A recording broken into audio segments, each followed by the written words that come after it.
Hello বন্ধুরা, আপনারা সবাই ভালো আছেন? আমিও ভালো আছি। আজ অনেক দিন হলো আমি কিছু ভিডিও বানাইনি, তো এখন ভিডিও বানানো ছেড়ে দিয়েছি, কারণ আমার বাড়ির অনেক কাজের চাপ থাকে, বিভিন্ন ঝামেলায় আমি আর ভিডিও বানাই না। তো আজকে বিশ্বকর্মা পুজো, তো সবাইকে বিশ্বকর্মা পুজোর শুভেচ্ছা ও অভিনন্দন। তো আজকে সন্ধে 7টার সময় ঠাকুর দেখার জন্য বেরিয়ে গেছিলাম। তো প্রথমে গেছিলাম এসডি অফিসে। এসডি অফিস থেকে ঠাকুর দেখে প্রথমে ঠাকুরটাই ভিডিও করলাম এসডি অফিসে। তো সেখান থেকে এসে থানার কাছে কালী মন্দির, সেখানে প্রণাম করলাম। সেখানে বিশ্বকর্মা পুজো হয়েছে, সেখানেও একটা ভিডিও করে নিলাম ঠাকুরের।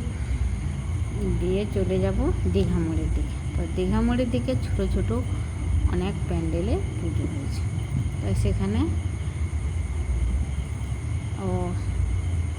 এই মন্দিরগুলো ভিডিও করে নিলাম। আর মাঝে মাঝে নিজেরও একটা করে সেলফি তুলে নিচ্ছি। এই করে সে বাচ্চা মেয়েটাও সঙ্গে গেছে, তো তাকে নিয়ে ঘুরছি। তবে খুব ভালো লাগছিল, কারণ বাড়িতে থাকলে এই মজাটাই পেতাম না।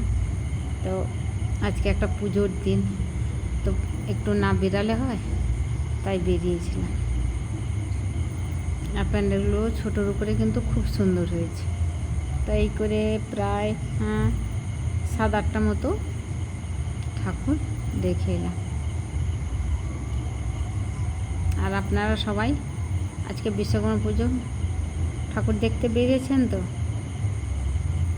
সবাই ভালো থাকবেন, সুস্থ থাকবেন। আর বাড়িতে কিছু সেলফি তুলেছিলাম, তার ফটোগুলো তার সঙ্গেই অ্যাড করে দিলাম। এই হচ্ছে আজকে আমার ভিডিও বানানোর গল্প।